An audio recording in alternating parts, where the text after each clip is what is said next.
Hey there, so today we have another review. This is beer courtesy of Schlafly. Thank you. It is Oktoberfest. Yeah. I believe it's the end of Oktoberfest right now when I review this, which is like the beginning of October. So I'll get this out whenever I can. But for most people, all of October is Oktoberfest, right? Yeah, whatever. What do they got to say about this? Toasted malt aroma, slight caramel taste, rich amber lager, noble hops, lager yeast, cold slow, available seasonally. Bottled on. No date, okay. It's weird. Bottled on, and then it's on this side. Actually, about a month ago. Yeah, not bad. Obviously, a Metzen. Beer comes in a nice kind of, what is that, like a light amber color? Yeah, light to medium amber color. Wonderful, slightly fluffy off-white head. Yeah. Not fully too malty. Yeah, I shouldn't really be, right? So, a little bit of like light toasted biscuit notes, some of the caramel action. Not as bready. A lot of times, yeah, I find like, yeah, proper German ones, like, more bready. It's just like loafy, if that makes any sense. You know, sometimes you get that fresh artisanal bread, and you just got that kind of yeasty, doughy, bready thing. There's a little bit of that going on. A little bit of nuttiness, too. That, like, toasted, roasted hazelnut things. Chestnuts. Roasted chestnuts, yeah. Smells nice. Cheers. Oh, yeah. A little bit more roundness of the malt on the palate. Nice. I don't know if it's decoction or the use of Munich and blah, blah, blah. A lot of, I suspect a lot of American examples, like, use probably a lot of, like, two-row, maybe some, like, maybe Pilsner malt, some amount of Munich, some amount of Crystal. From what I'm saying, like, the proper German is, like, is Vienna and Munich, if you don't know, are different malts. And these malts are, they're toasted, they're kilned to a different extent where they're just going to express more richness. Does that make some sense? Like, how do I freaking describe this to you guys?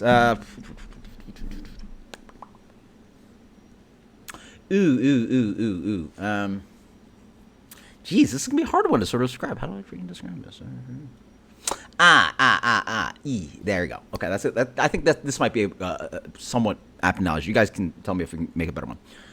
So, obviously, like, the best, if you guys want to skip ahead to talk, no, we're going to educate you. We're talking about some things. So, when you talk about, like, the complexity of malts and flavors in beer, they are directly analogous to the processes in cereals and breads and grains, because literally what you're doing to those, how you're treating those products, again, go down your cereal aisle, your bread aisle, blah, blah, blah. The amount of Maillard reaction and caramelization, all that toasting, all that stuff, offers the same flavor as beer. What you get from toasting a piece of Wonder Bread is going to have a lot of those flavors, right? You toast it a certain amount, the Maillards and caramelization is all going to happen, right? But toasting a really nice piece of, like, you know, fancy bakery bread, it's just going to taste different than you toasting a piece of Wonder Bread, right? That makes sense. Like, you can get it to the same color. Like, all right, we're going to toast these two breads, right? It's just the grains they use in, the grains and ingredients that they use in artisanal bread. It's just going to be different than that, like, you know, whitewash, whatever, like, what do they call it? Like, bleached, enriched, whatever, you know, stuff from Wonder Bread, right? Store bread. And actually, the funny thing is that, if you don't know, like, in Europe, like, or at least I think specifically in Germany, but, like, in general Europe, bread is a it's like a vegetable. It's a fresh product that you, like, buy and you use, and it's fresh.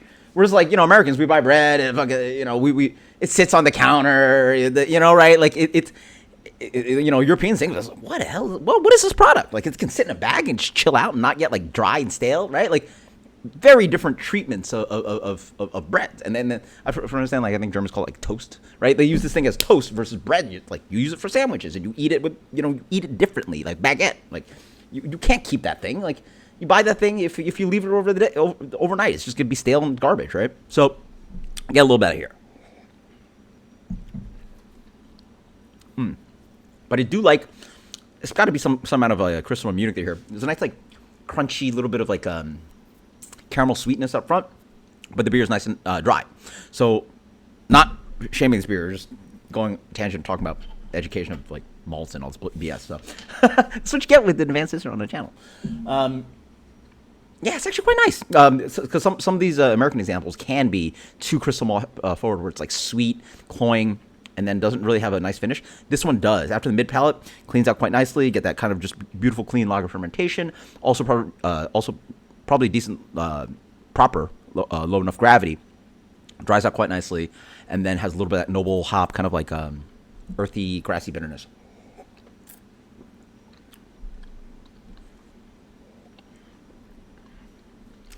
Yeah, see, I would say for a lot of American examples, you would think this would be like way more sweet than what it looks like, but it's actually pretty tight, nice beer. Yeah, Schlafly makes good beer. So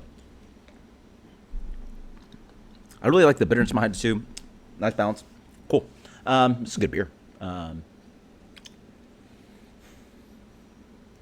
Somewhere on the B plus A minus range, I want to say. Really nice and clean. I like the bitterness here. As I drink it more, you can maybe trick me this is a German example. I'm not sure. Then again, I haven't reviewed a proper German medicine recently. So, like, maybe if I have one recently, I'll be like, oh, yeah, it's not even close. Or have it side by side. Right now, like this glass, I'm going to give it 89. That's a very good rating. Cheers. Schlafly Oktoberfest. Until next time, cheers. Later.